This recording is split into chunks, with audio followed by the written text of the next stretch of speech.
Hey, I'm Cooper Kosan. And we're going to be talking about Holt, Montana.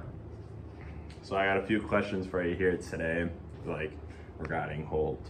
Well, where was Holt located? Holt is located in the modern-day Eagle Bend area. Where would that be? At the mouth of the Flathead River. All right. Where it feeds into the lake. Yeah, I gotcha. And do you know why Holt was located there? It was just a good, slow spot in the river for the ferry to be able to cross, and there's a reliable source of water and food because of the fish for the early settlers. Cool. So what were some of the attractions for Holt? I heard you mention a ferry. The only ferry in the Flathead Valley, in the lower Flathead Valley, to get in from the Big Fork area into the bigger Kalispell area. That was the only way to cross. So there's the ferry, there was a post office, there was a dance hall, a saloon. There's all sorts of there's just a town. I mean, there's all your Old West style attractions. All right. When was Holt founded? Holt was founded in 1883. That's the exact. Do you know I'm pretty sure.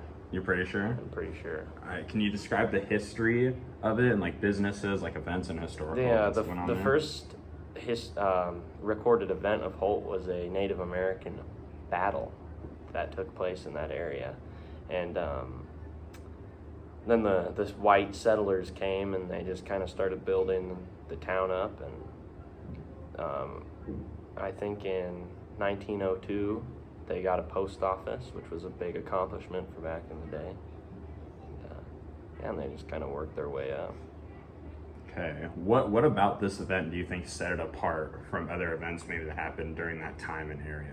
I mean, it was the first major settlement in the lower Flathead Valley, or in the mid Flathead Valley. And like I said, the ferry was a very important piece of the middle Flathead.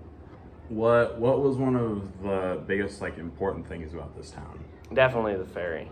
I mean, that was just the biggest part of the town.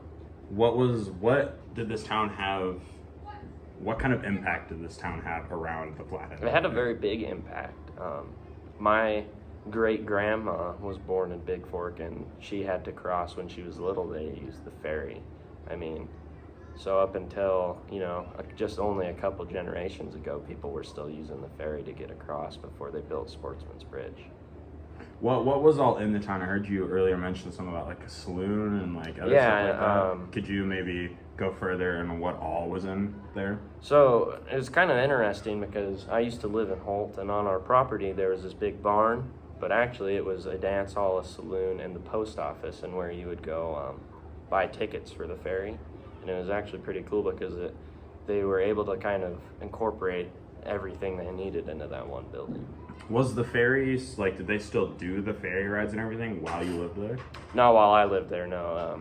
Holt fell to its collapse in the 1920s, 1930s, and so really once Sportsman's Bridge was built, Holt kind of became irrelevant.